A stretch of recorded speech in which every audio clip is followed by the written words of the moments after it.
The sharp whistle of the approaching train pierced the peaceful afternoon air of Silvercreek, Colorado, as Grace Thornton stood alone on the platform, her gloved hands fidgeting nervously with her ticket. It was 1876, and at 22 years old, this was the first time she had ever traveled so far from home, from Boston all the way to this rugged frontier town where her future awaited. The massive iron locomotive thundered into the station, belching black smoke and steam that momentarily obscured everything around her. Grace coughed, pulling a handkerchief to her face as the great machine slowed to a halt with a screech of metal on metal.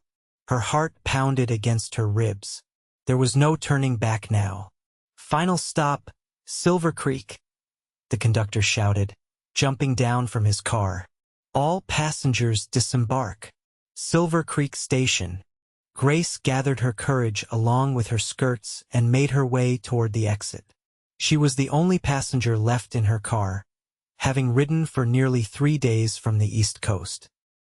Her legs felt unsteady as she stepped onto the small wooden platform, looking around at what would be her new home. Silvercreek was nothing like Boston. A single dusty main street lined with wooden buildings stretched before her.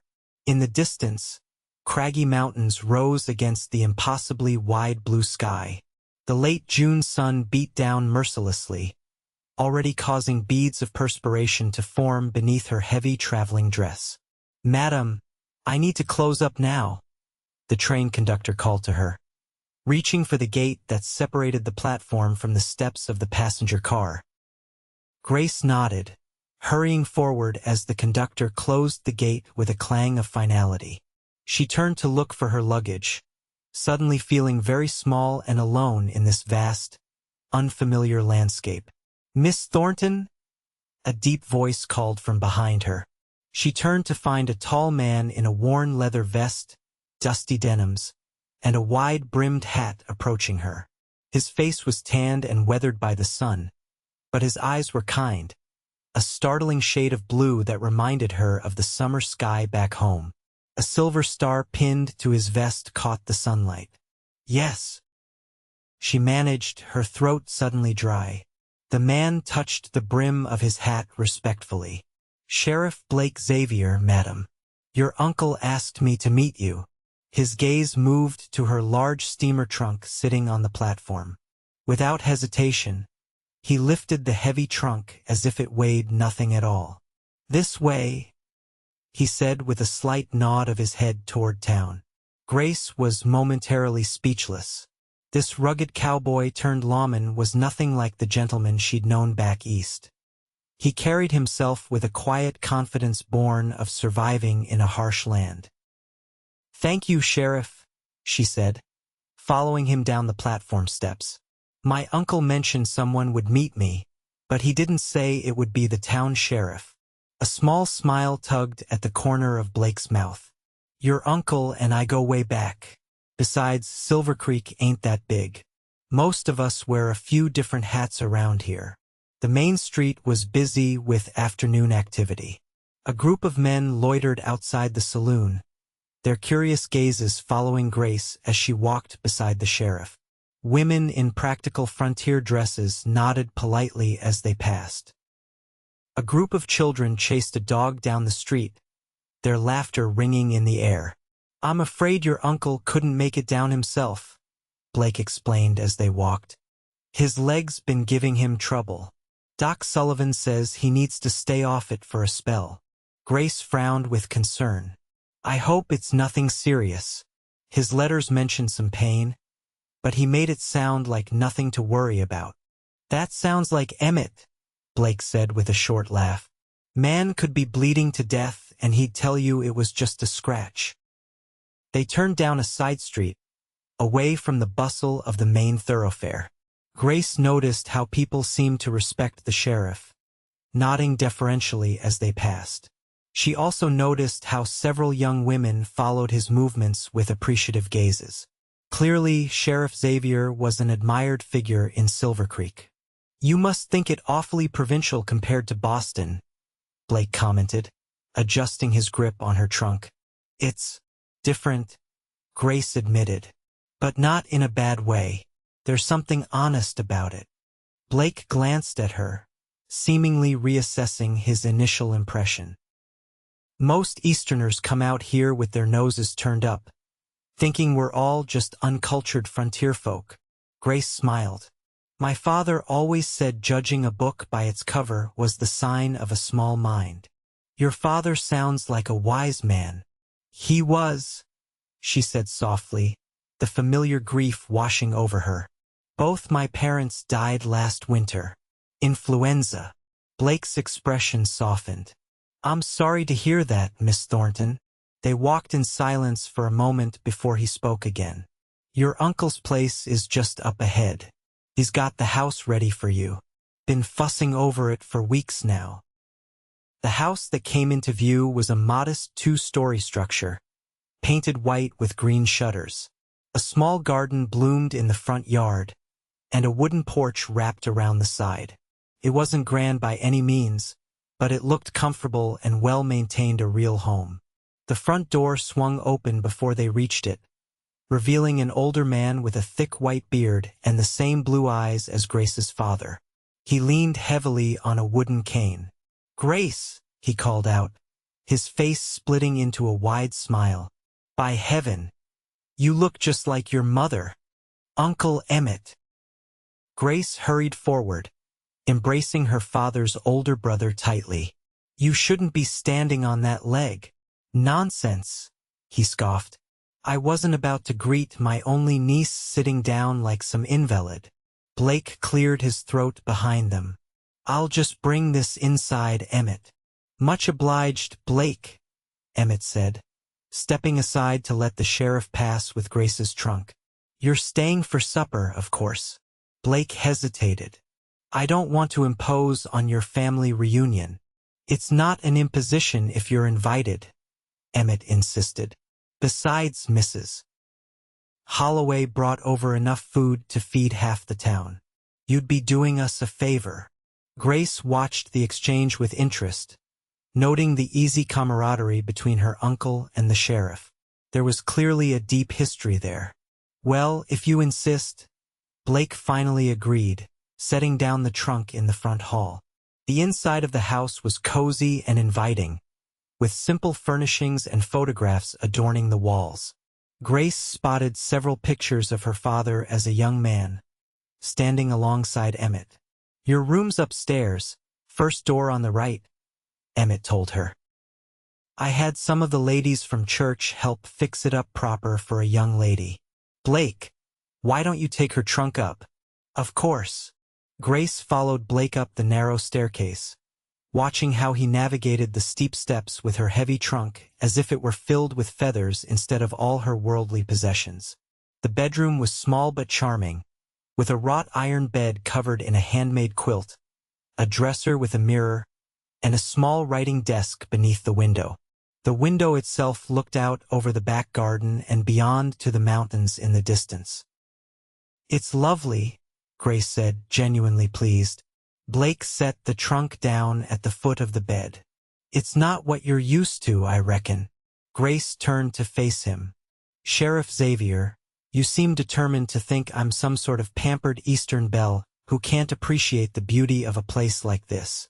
He had the good grace to look slightly abashed. "My apologies, Miss Thornton. I've just seen too many folks come out west with grand ideas only to turn tail and run at the first sign of hardship." "Well, I'm not running anywhere," she said firmly. "This is my home now." Something in his expression shifted, a new respect dawning in those blue eyes. "Then welcome to Silvercreek, Miss Thornton." Dinner was a pleasant affair, with Mrs. Holloway's roast chicken and fresh baked bread disappearing quickly amid easy conversation. Grace learned that her uncle had been one of the town's founders 20 years earlier, after striking silver in the nearby mountains. Blake had arrived as a young man of 19, looking for work after the Civil War had left his family's Texas ranch in ruins. "Blake here saved my life during the mining dispute of '68, Emmett explained between bites. "Bunch of claim jumpers tried to run me off my land. This young buck rode in like something out of a dime novel. Blake looked embarrassed. I just happened to be riding by. With your rifle ready and 6 men already on the ground. Emmett countered with a laugh. Never seen shooting like that before or since. Grace studied the sheriff with new interest. So how did you come to wear the badge, Sheriff? Previous sheriff took a bullet in '72, Blake explained. Town council asked me to step in temporarily. For years later, here I still am. He's being modest, Emmett added. Crime's down 80% since he took over. Even the Cheyenne respect him after he negotiated that peace treaty with Chief Gray Eagle. Grace could see why the townspeople respected him. Despite his rugged appearance, there was an intelligence and integrity about Sheriff Xavier that inspired confidence. After dinner, Emmett excused himself to rest his leg, leaving Grace and Blake on the front porch with coffee. My uncle thinks very highly of you, Grace observed, sipping from her cup. Blake leaned against the porch railing, his hat resting on his knee. Emmett's like a father to half this town. I'm just one of many who owe him a debt. He mentioned you never married, she ventured, then immediately felt forward for asking such a personal question. I'm sorry, that was improper of me. Blake didn't seem offended. No need to apologize. Truth is, a lawman's life doesn't lend itself well to family. Too many risks, too many enemies. He paused, looking toward the mountains where the sun was beginning to set. What about you? No beau back in Boston? Grace shook her head. There was someone once, but he decided a doctor's daughter had better prospects than a schoolteacher. His loss, Blake said simply. They sat in comfortable silence, watching as the mountains turned gold, then pink, then deep purple in the fading light. It's beautiful here, Grace said softly. Different from anything I've ever known, but beautiful. Blake nodded. That's the West for you. Beautiful and deadly in equal measure. He set down his empty cup and stood. I should be going. Town doesn't watch itself, even at night. Thank you again for meeting me at the station. My pleasure, Miss Thornton. He settled his hat on his head. I expect I'll be seeing you around town. I expect you will, Sheriff Xavier. He tipped his hat and descended the porch steps, his tall figure soon swallowed by the gathering darkness. Grace didn't realize she was still watching the empty street until her uncle's voice startled her. He's a good man, Blake Xavier, Emmett said, easing himself into the chair beside her. Best man I know, in fact. He seems capable, Grace replied neutrally. Emmett chuckled. That he is. And single, too. Uncle Emmett. Grace felt her cheeks warm. I've only just arrived. Just making an observation, my dear, he said innocently. Just making an observation. The next morning, Grace woke early, eager to explore her new home in daylight. She dressed in one of her simpler dresses and pinned her hair up in a practical style. Her uncle was already at the kitchen table when she came downstairs, nursing a cup of coffee and reading a newspaper. Morning, Uncle, she greeted him cheerfully. What's the plan for today? Well, I thought I might show you around town, introduce you to some folks, he replied, folding his paper. The school board is meeting tomorrow. They're mighty excited about having a properly trained teacher from back east. Grace felt a flutter of anticipation. She'd been teaching in Boston for 3 years before coming west, but the prospect of being the only teacher in a frontier town was both thrilling and daunting. I'd like that very much, she said, accepting the cup of coffee he poured for her. They spent the morning walking slowly through town, with Emmett pointing out the various establishments and introducing Grace to what seemed like half the population. Everyone was welcoming, if a bit curious about the Eastern lady who had come to teach their children. By midday, Grace's head was swimming with names and faces. They stopped at a small cafe for lunch, where the owner, Mrs. Peterson, insisted on serving them the daily special on the house. "It's not every day we get new blood in Silvercreek," the plump, friendly woman explained, "especially not someone with proper schooling." As they ate, Grace noticed a commotion outside. Through the window, she saw Sheriff Xavier confronting a large, unkempt man outside the saloon across the street. Though she couldn't hear the words, the tension was evident in the set of Blake's shoulders. "Trouble?" Emmett asked, following her gaze. "That's Miles Harrow," Mrs. Peterson supplied, appearing at their table with coffee refills. "Rode in 2 days ago. Been drinking and causing trouble ever since." As they watched, the confrontation escalated. The man Harrow suddenly lunged forward, but Blake sidestepped with surprising agility. In one fluid motion, the sheriff had the man face down in the dirt, a knee in his back as he secured handcuffs. "My goodness," Grace breathed, impressed despite herself. "Told you he was good," Emmett said with evident pride.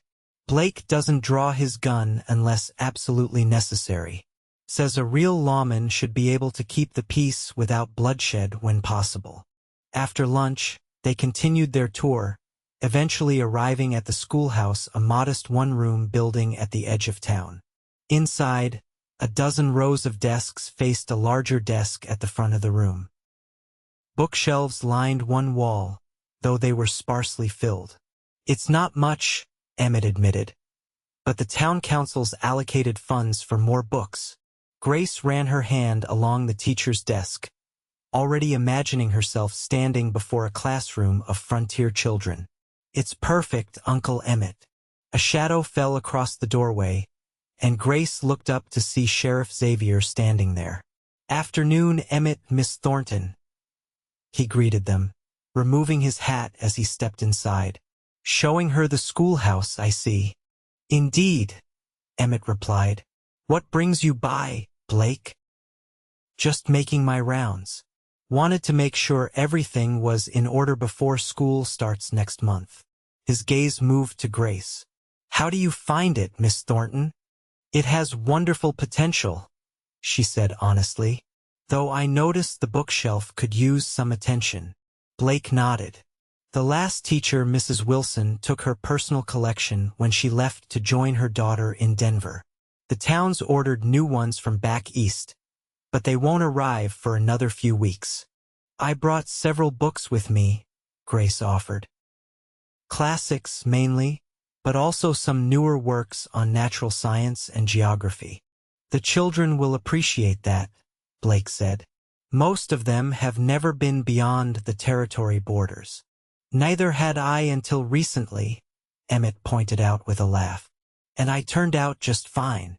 They left the schoolhouse, with Blake joining them for the rest of their walk. Grace found herself enjoying his company more than she had expected.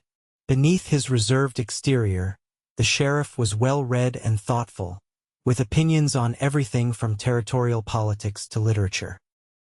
When they reached the house again, Blake declined Emmett's invitation to dinner, explaining he had duties to attend to. "Perhaps another time, Sheriff," Grace said, surprising herself with her own forwardness. Blake's eyes met hers briefly. "I'd like that, Miss Thornton." As the days passed, Grace settled into life in Silvercreek.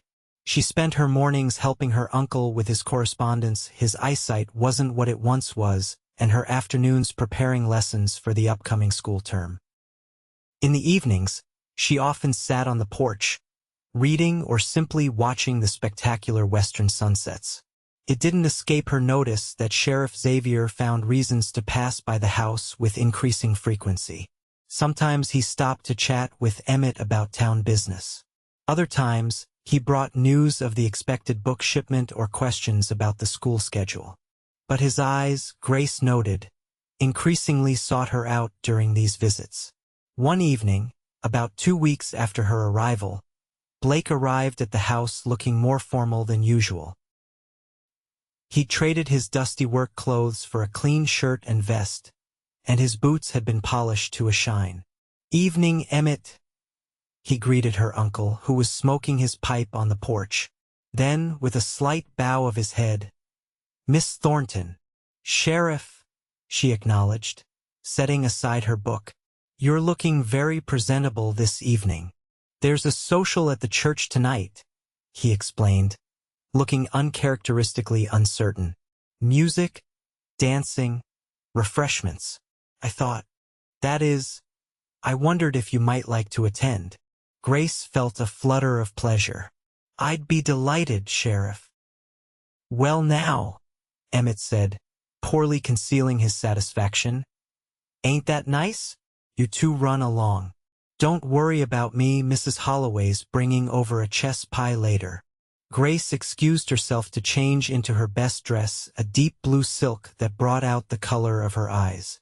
When she returned downstairs, she found Blake waiting in the parlor, hat in hand.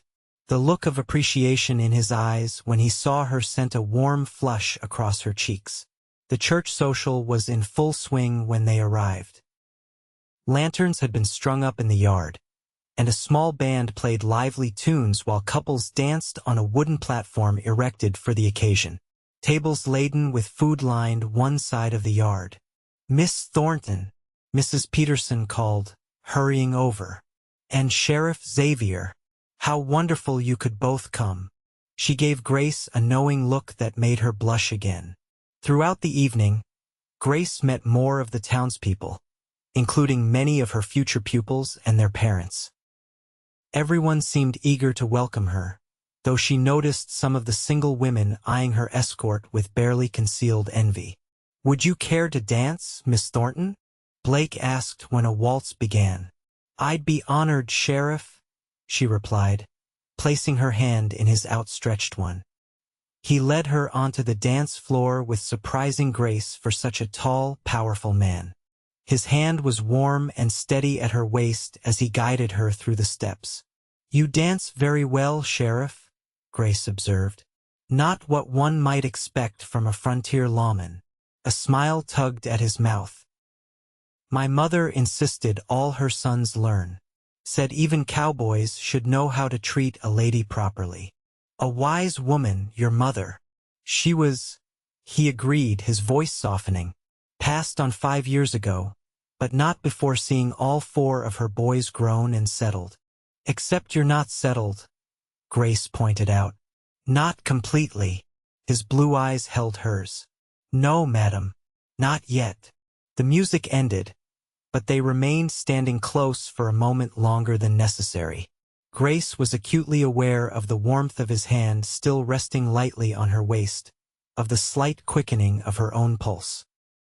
The spell was broken by a commotion at the edge of the gathering. A man's angry voice rose above the music and conversation.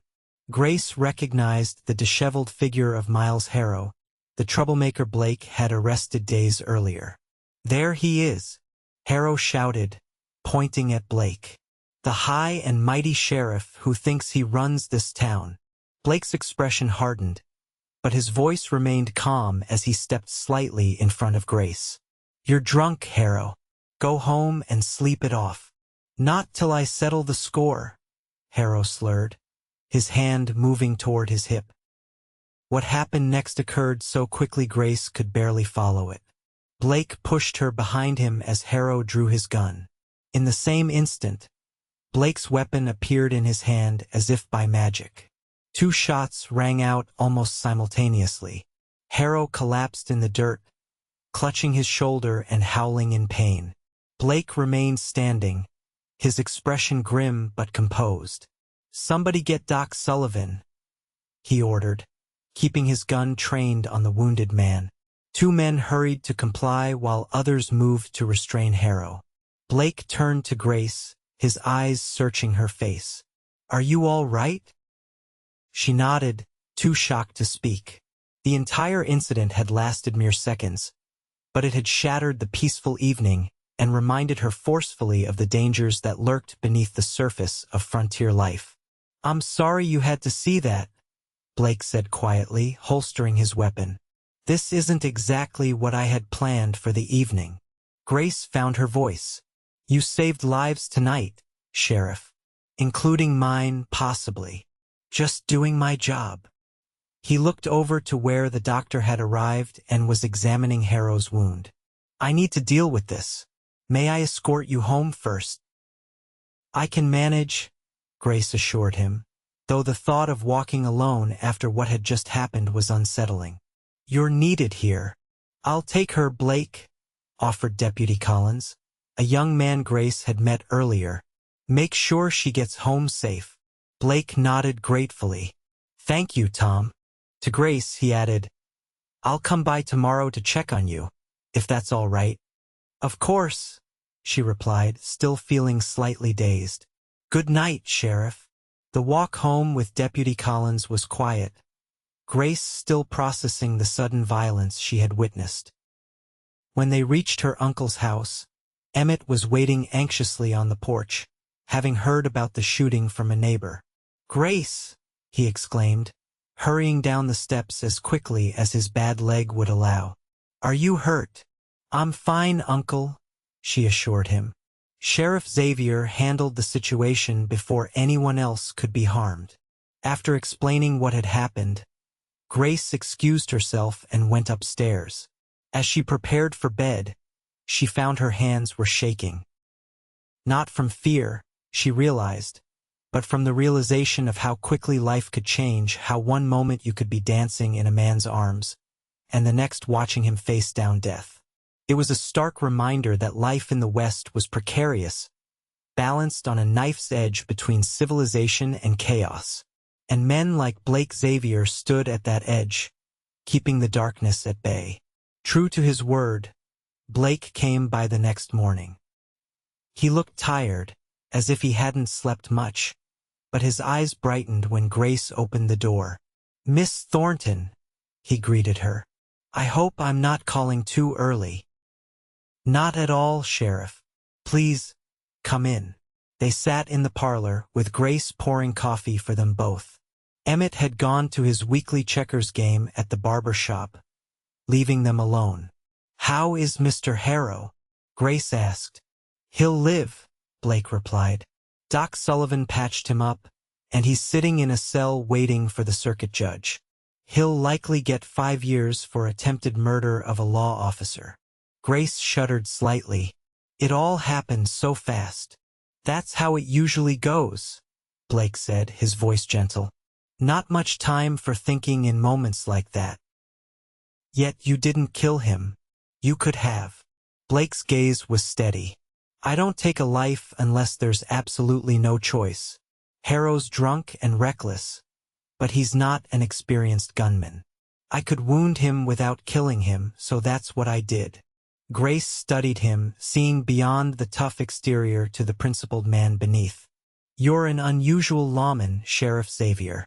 Just trying to do what's right," he said simply. They talked for over an hour, the conversation flowing easily between them.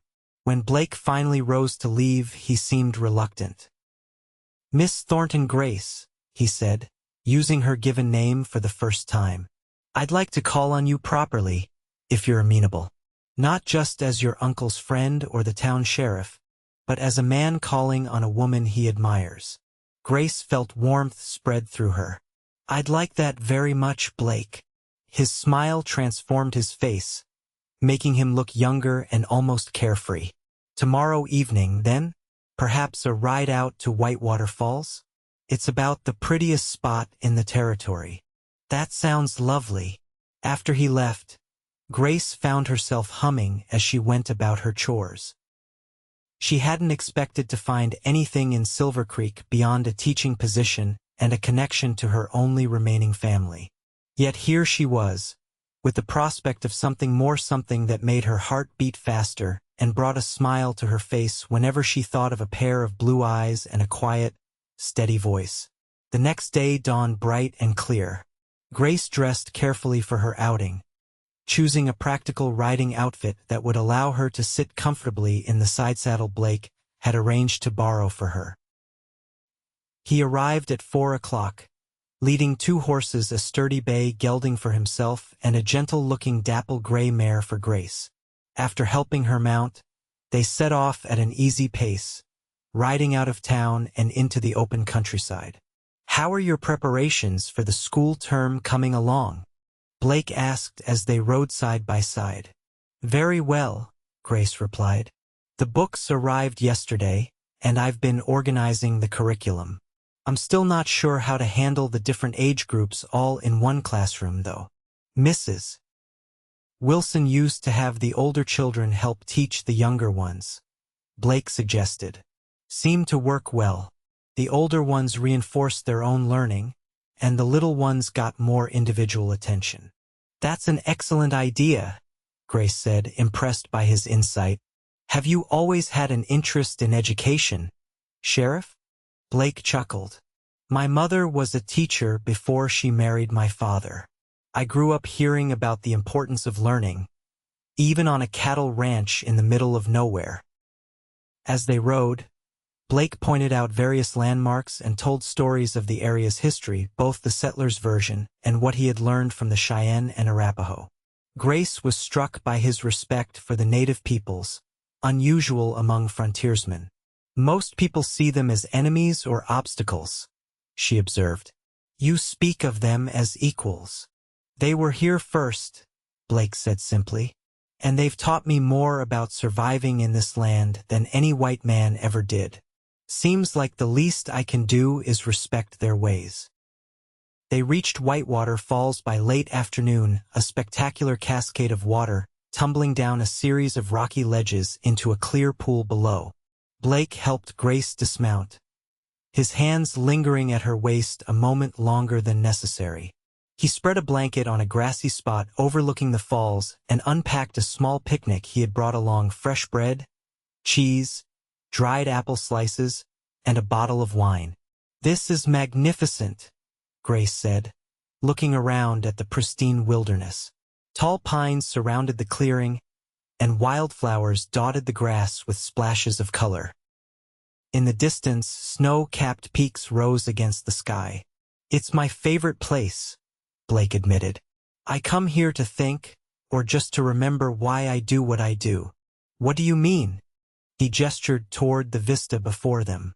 This land, these mountains and valleys, they're worth protecting. Worth building something lasting here. Not just taking what you want and moving on the way some do. Grace studied his profile, strong and weathered, yet with a gentleness around his eyes. Is that why you stayed? To build something lasting? Blake turned to face her, his expression earnest. Partly. At first, I was just looking for work, a way to send money back to my family in Texas. But this place, it gets under your skin. And then there were people like your uncle, who believed in me when I was nothing but a young cowboy with a fast gun. He paused, breaking off a piece of bread. What about you? What made you leave Boston for a frontier town? Grace thought about her answer. After my parents died, there wasn't much left for me there. Teaching positions were competitive, and without my father's connections, it was difficult. When Uncle Emmett wrote about needing a teacher here, it seemed like a sign. And now, do you regret coming? Not for a moment, she said honestly. There's something about this place, this vast sky, these mountains. It makes the problems back east seem small somehow. And the shooting at the social? The roughness of frontier life. Grace met his gaze directly. Life has dangers everywhere, Blake. At least here they're out in the open. And there are good people standing against them. Something shifted in Blake's expression, a softening, a vulnerability she hadn't seen before. He reached out slowly, giving her time to pull away, and tucked a strand of hair behind her ear that had escaped from her pins. Grace, he said softly, I know you haven't been here long and I don't want to rush you, but I've never met anyone like you. Someone who sees this place, sees me so clearly. Grace's heart quickened. I feel the same way, she admitted. It's strange, isn't it? To feel as if you've known someone much longer than you actually have. Maybe some things don't need time, Blake suggested. Maybe some things just are. He leaned forward slowly, giving her every chance to turn away. Instead, Grace closed the distance between them, her lips meeting his in a gentle kiss that quickly deepened into something more urgent, more profound. When they finally pulled apart, Blake's eyes were bright with emotion. "I should probably confess something," he said, his voice husky. "What's that?" Grace asked, still feeling slightly breathless. "I volunteered to meet your train that day. Your uncle was going to send his ranch foreman, but I insisted on going myself." Grace smiled.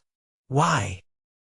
"Emmett had shown me your picture, from that Christmas card you sent last year. I saw your face, and something I can't explain it. I just knew I had to meet you." "I'm glad you did," Grace said softly. "When the train conductor closed the gate and I was standing there alone in a strange place, I was terrified. But then you lifted my trunk and said, 'This way,' and somehow I knew everything would be all right." They stayed by the falls until the sun began to set, talking, sharing stories of their lives, and yes, stealing more kisses. By the time they rode back to town, stars were appearing in the velvet sky above them. At her uncle's gate, Blake helped her down from the horse, his hands strong and sure at her waist. "May I call on you again tomorrow?" he asked. "I'd be disappointed if you didn't," Grace replied with a smile. Over the next few weeks, Blake and Grace spent every free moment together. He showed her his small ranch outside of town, where he raised horses when he wasn't enforcing the law. She shared her plans for the school, her hopes of expanding it as the town grew. As summer turned to fall, the school term began. Grace found herself busy with 28 pupils of varying ages, but she loved the work. The children were eager to learn, and their parents were appreciative of her dedication. Blake continued his duties as sheriff, but he made time to escort her home each afternoon. Sometimes they would linger on walks through town, talking about their days. Other times they would ride out to Whitewater Falls or along the mountain trails. It was on such a ride, as autumn painted the aspen trees gold against the evergreen forest, that Blake brought his horse to a stop at a scenic overlook. Grace halted beside him, admiring the spectacular view of the valley below. "Beautiful, isn't it?" Blake said, dismounting and coming to help her down. "Breathtaking," Grace agreed.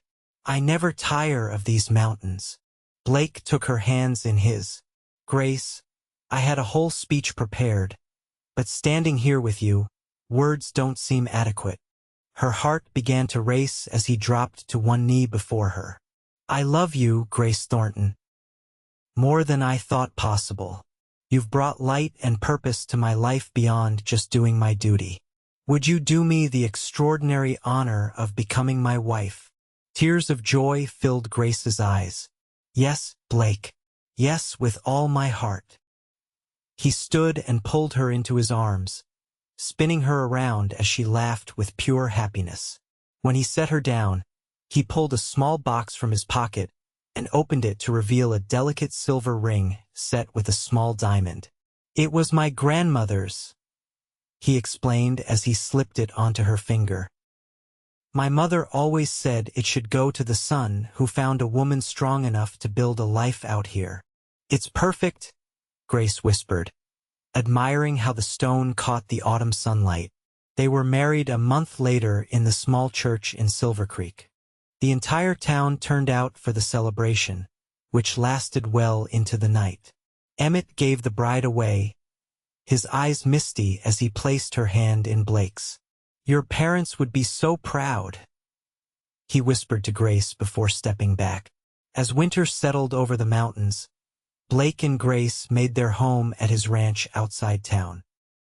Grace continued teaching, often riding to and from school with her husband when his duties permitted. In the evenings, they would sit before the fire, reading to each other or simply enjoying the comfortable silence between them. When spring returned to the mountains, Grace had news of her own to share.